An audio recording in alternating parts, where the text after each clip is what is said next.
So, magandang araw ulit mga bata. Bago tayo tutungo sa ating diskusyon, ating aalamin kung sino ang lumipat sa ating klase. Sa ating sekretarya, sino ang mga lumipat sa ating klase? Maraming salamat at mabuti at walang lumipat sa ating klase. Dahil ngayon, magkakaroon tayo ng bagong diskusyon o bagong topic.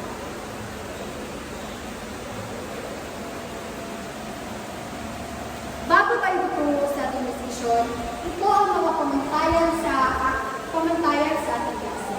Una, makinig ng mabuti. Pangalawa, itaas ang kamay kung gusto mong sumagot. Pangatlo, maupo ng tutuloy mo. Maupo ng tutuloy.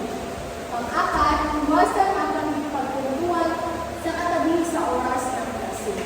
Naiintindihan ba ang mga komentaryan dito sa loob ng ating aralan? Mabuti at naiintindihan. Pagbabalik-aral. Sino makapagsasabi sa akin kung ano yung mga diskusyon yung nakaraang araw? Okay. Binibining Joyce. Tama, ang ating diskusyon nung nakaraan ay tungkol sa mga anyong lupa at anyong tulo. Paganyak. Bago tayo tungo sa diskusyon, meron tayong aktibidad na gagawin. Basahin ang panito. Una, hatiin ang klase sa tatlong pangkat. Pangalawa, ipakita ng guro ang isang larawan o simbolo na may kinalaman sa isang pangkat. Pangatlo, kapag ipinakita ang larawan, ang bawat pangkat ay kailangang itaas ang card na may tamang sagot sa loob na yun.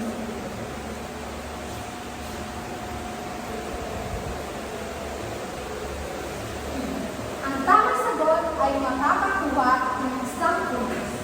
Kung mali ang sagot, kailangan magbigay ng isang pangusap na magpapaliwanag kung bakit nila ito nalili.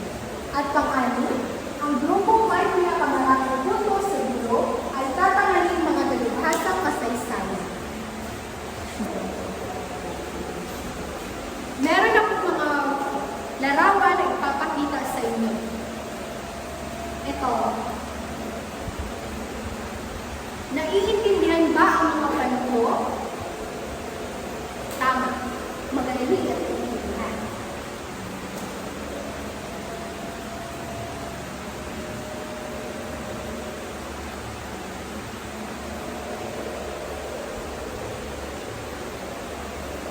Bibigyan ko kayo ng 5 minuto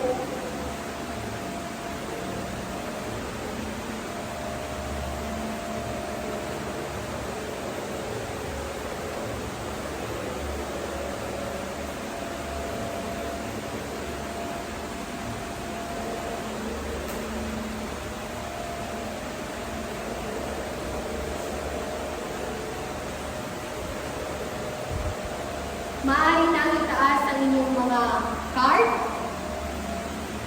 Titingnan natin kung sino nakakuha ng tamang sagot.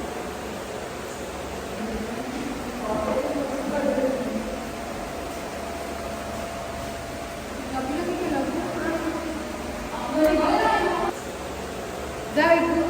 Magaling at nakuha ninyo ang tamang sagot. At dito naman, isa lang ang nakakuha. Ngayon, ang ating tatalakayin ay ang mga palipunang kaugnay sa pag-aaral ng kasaysayan. Bago tayo nagdako doon, meron tayong layunin.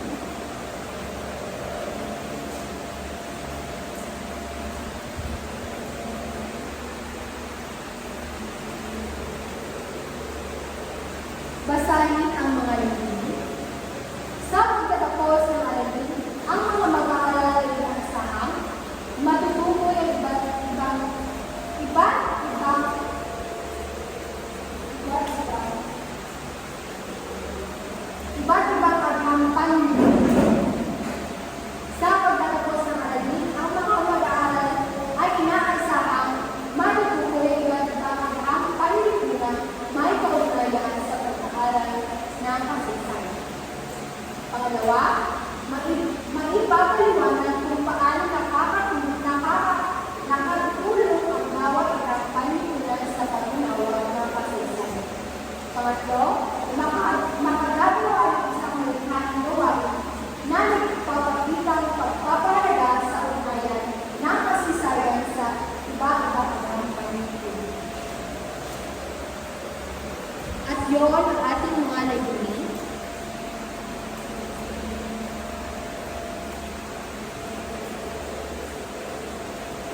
Isa sa mga parte ng agham panlipunan ay ang anthropology.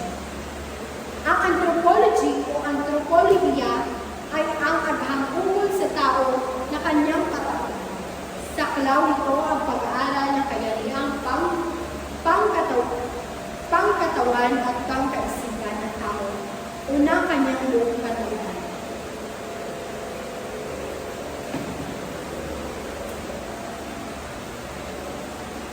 Pangalawa,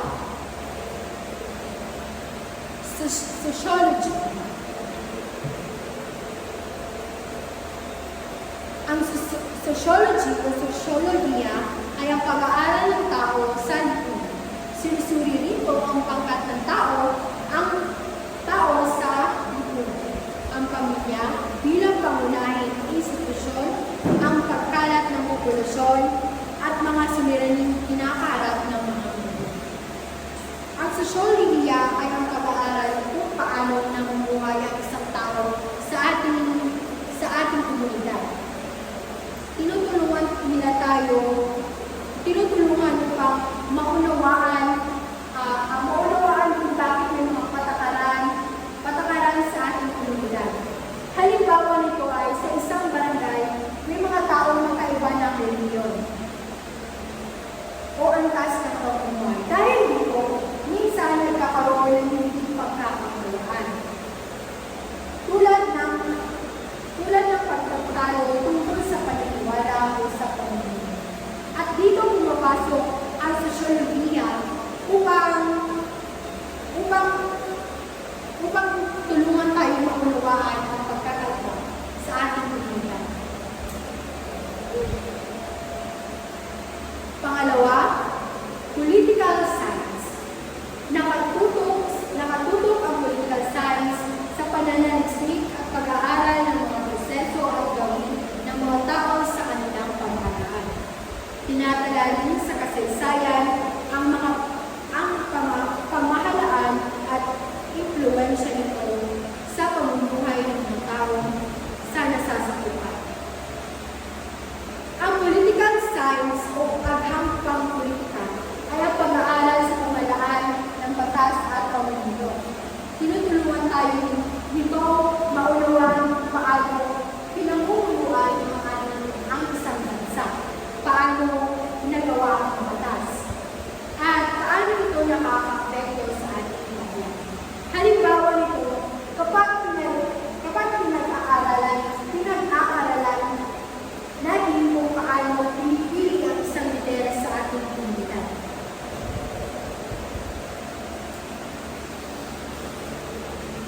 Economics. Ang economics ay pag-aaral ng kabuhayan, gawain, at material na pangangailangan ng tao.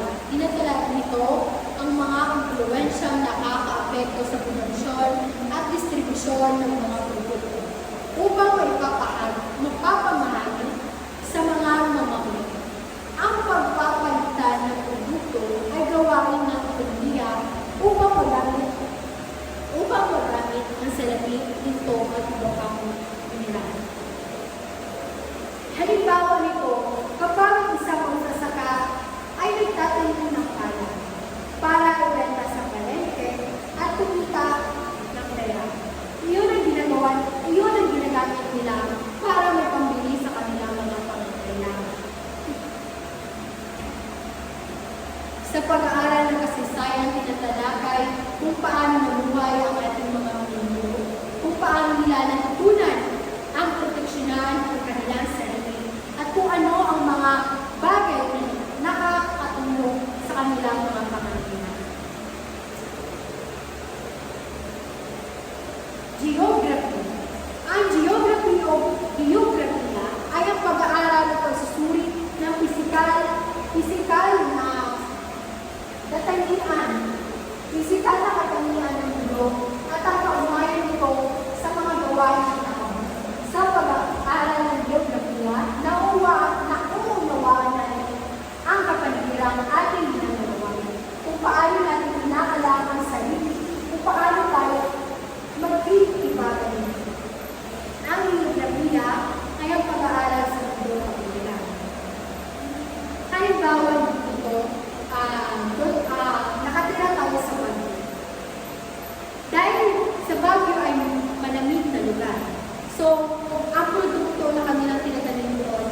Psychology o psychology ay ang pag-aaral na gawin o kilos ng mga tao, pinadala nito ang katangian at katauhan ng isang individual.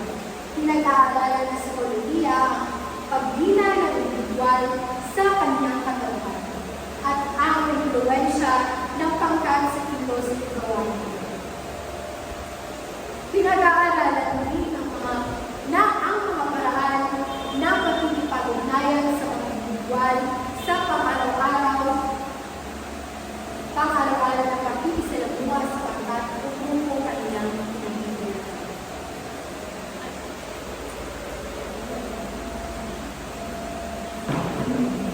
Meron tayong gawain ngayon. Bago tayo muna sa ating gawain, sino ang makapagbibigay ng kanilang idea about dito sa agham ng kasaysayan? Okay, binibining tawanan. Tama, at maraming salamat. Ngayon naman, at dahil naiintindihan na ng lahat, dadako na tayo sa ating gawain.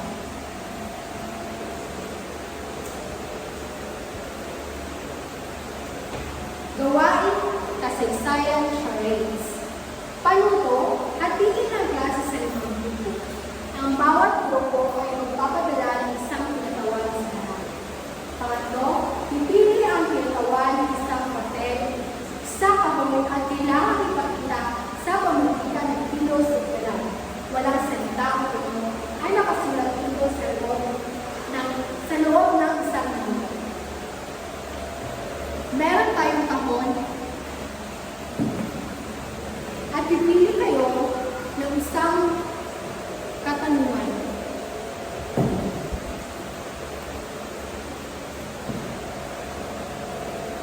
Bibigyan ko kayo ng isang minuto upang masagot.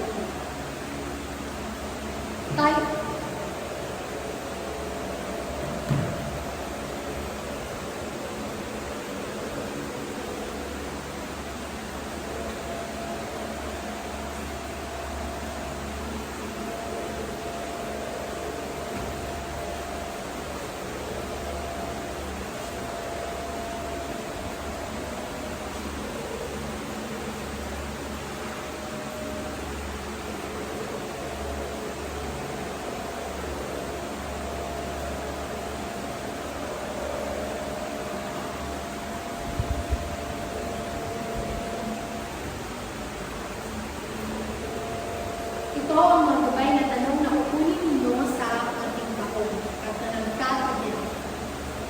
Ito ang mga gabay na tanong na kukunin ninyo sa baon. Ano ang ibig sabihin ng agham panlipunan? Paano nakakatulong ang agham panlipunan sa pag-aaral ng kasaysayan?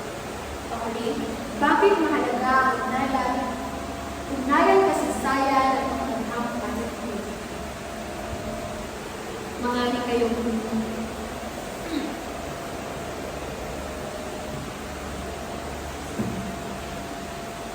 sa loob ng isang minuto, dapat may sagot na ang lahat.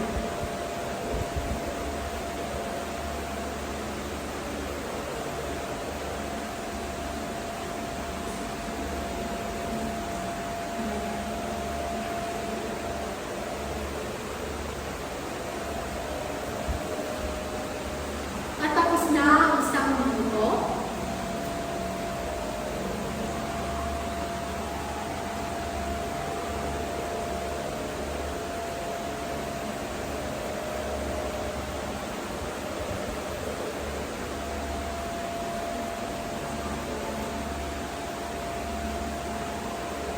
Maaari nyo na basahin ang inyong mga sagot. Unang grupo,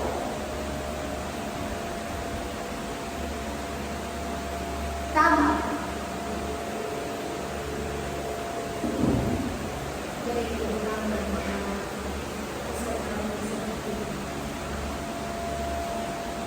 Sa ating pangalawang grupo,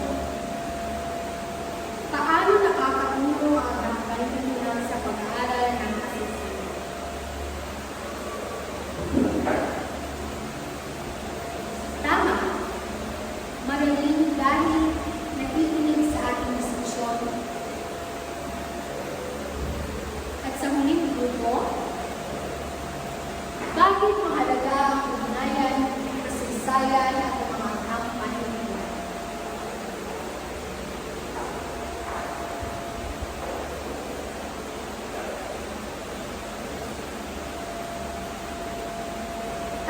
kayo dyan. At kayong lahat ay kayong lahat ay nakakuha ng tamang sagot. Kaya bigyan ninyo ang inyong sarili ng 5 bagsak.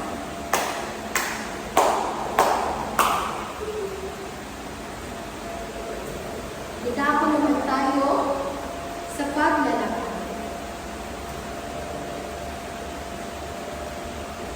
Paano mo magagamit ang iyong napiling at ang panlipunan sa pag-unawa sa mga kasalukuyang isyong panlipunan batay sa mga aral mula sa kasaysayan? Ibigay ang isang tunay na sitwasyon o pangyayari sa kasalukuyan na iyaambing sa isang pangyayari sa kasaysayan ng Pilipinas na nagpapapunta at pag-ugnayan ng kasaysayan at ng napiling at ng panlipunan. Binibigyan ko kayo ng 5 minuto para sa mga tanong na ito. Basta 5 minuto. Sino ang makapagbigay ng kanilang mga sagot? Lahat ng sagot ay tama. Basta't nakikinig sa gulo. Okay, really? Perfect. Ano?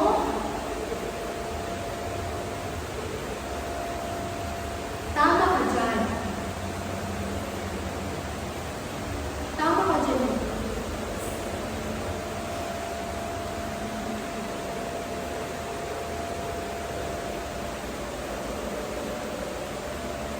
At ngayon naman sa ating muling katanungan, maaari mo bang ibigay?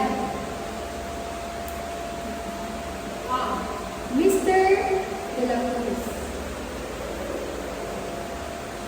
Ang iyong katanungan, magbigay ng isang tunay na sitwasyon o pangyayari sa kasalukuyan na kaihambing sa isang pangyayari sa kasaysayan ng Pilipinas na nagpapakita ng ugnayan ng kasaysayan at napiling at ang panlipunan.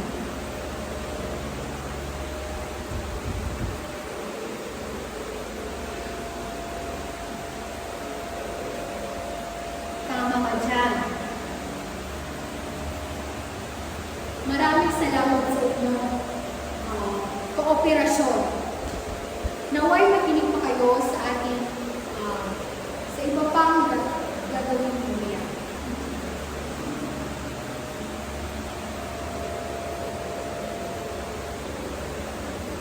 At dahil natapos na ang ating diskusyon, meron tayong mga pagtataya o katanungan. Ito ay multiple choice. Meron tayong 10 katanungan at ito ay multiple choice. Paano po? Basahin at unawain ng mabuti ang mga tanong. Piliin at titik ng tamang sagot. Isulat ang sagot sa isang malinis na papel. Sagutin ang bawat tanong sa loob ng 1 minuto.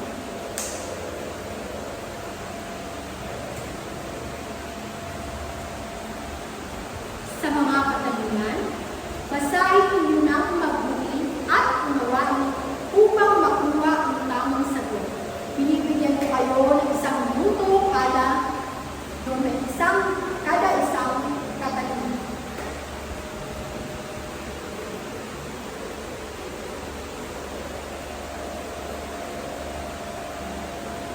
Pangalawa, ano ang pinag-aaralan ng geography o geografiya ayon sa teksto? Basahin at unawain.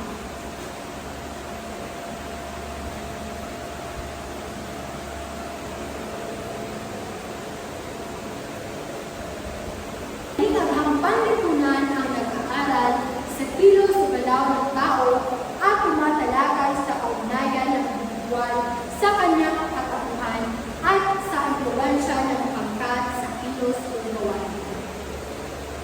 A. Sosyolohiya, B. Economics, C. Psikolohiya, at D. Anthropolohiya. Isang minuto. Ano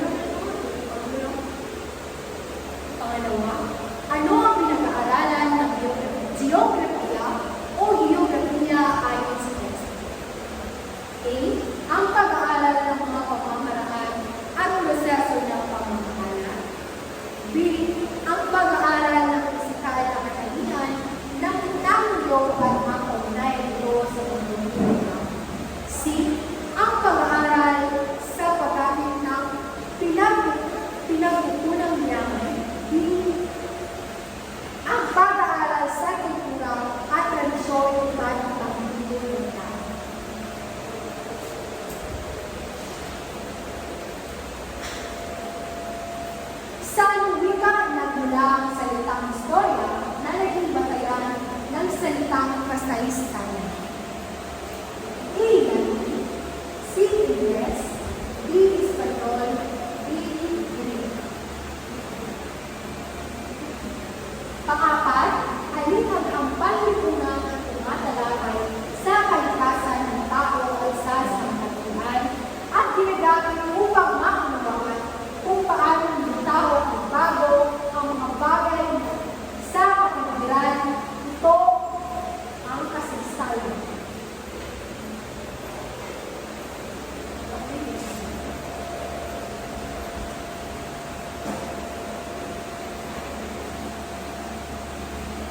Pang-lima, ang pag-aaral ng produksyon, paggawa ng mga produkto upang may paghahati sa pagkaon marami na saklaw ng kalughang pagkakanan. A. Psikolohiya, B. Geografia, C. Economics, at D. Political Science. Ayon sa teksto, pang-anim, ayon sa teksto, ang kasaysayan ay hindi lamang pag-aalala sa mga petsa, lugar, at taong sangko, kundi pag-aharap din sa A. Kasaysayan, B. Katotohanan, D. Salaysay, at D. Karina. Pang-pito, alin ang panlipunan ng unang paksa sa pamamaling-aral at pag-aaral ng mga proseso at gawin ng mga tao na kanilang ipinapamahala at nagagabay din sa paghahanap sa pag-asa at pagmamahalaan. A. Agapang politika, C. Psikolohiya, B. Sosyolohiya, at D. Economics. Alin sociology o sosyolohiya ayon sa teksto ay A. Nag-aaral sa kilos at o galaw ng tao, B. Sumasaklaw sa ritme at mga pangkating tao sa lipunan, ang pamilya at bilang pagunay ng institusyon. C. Nag-aaral sa paggamit ng paghahayan at gawain, at B. Nag-aaral sa pisikal na kapangyarihan nito at kaugnayan nito sa tao.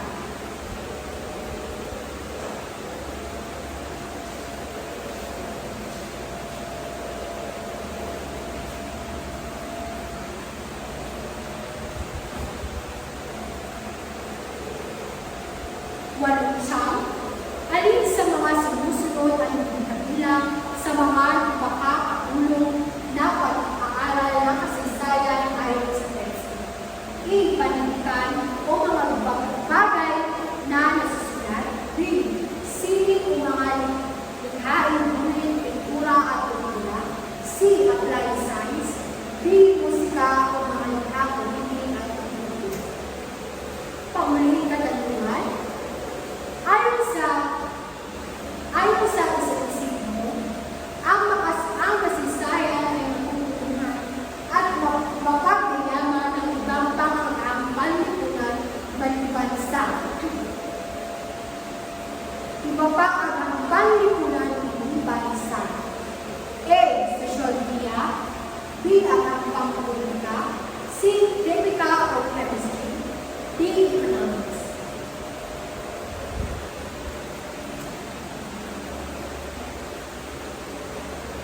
Itaas ang papel.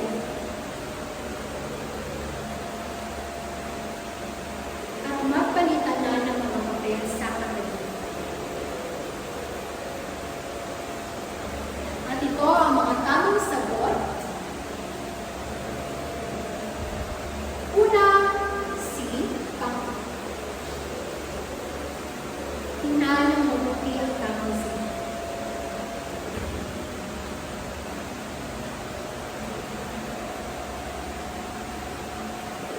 One C, 2B, 3B, 4B, 5C, 6C, 7A, 8B, 9C, 10C. At ibalik na sa may-ari ang kanilang papel. Sino ang nakakuha ng 10 puntos?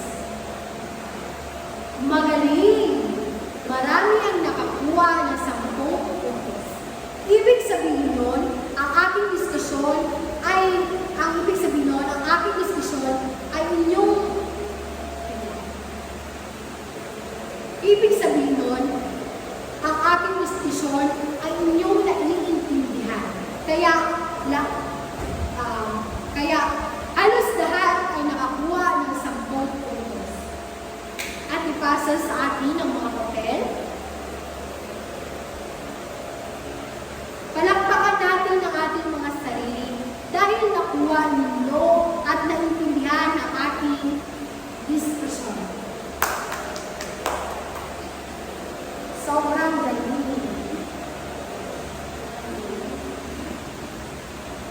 Ngayon naman, meron akong takdang aralin na ibibigay sa inyo at ipapasa ninyo sa susunod na araw. Basahin ang panito, pumili ng isa sa mga aghang panlipunan na kaunay ng pag-aaral ng kasaysayan. Maaaring geografiya, economics, sosyolohiya, antropolohiya, at anong pangpolitika. Pumili ng isa lamang.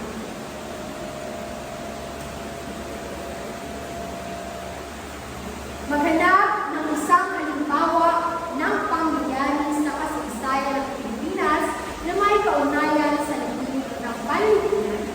Maaaring ito ay mula sa aklat, internet, dokumentaryo, o kwento ng pamilya.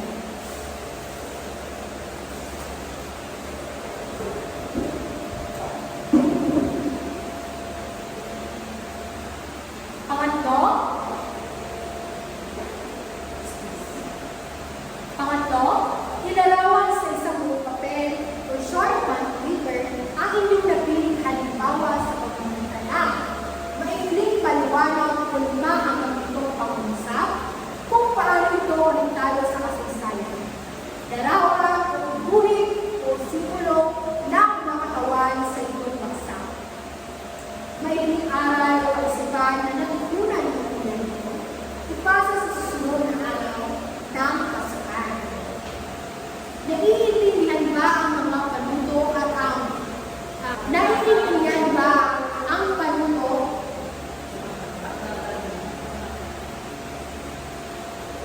Kung naiintindihan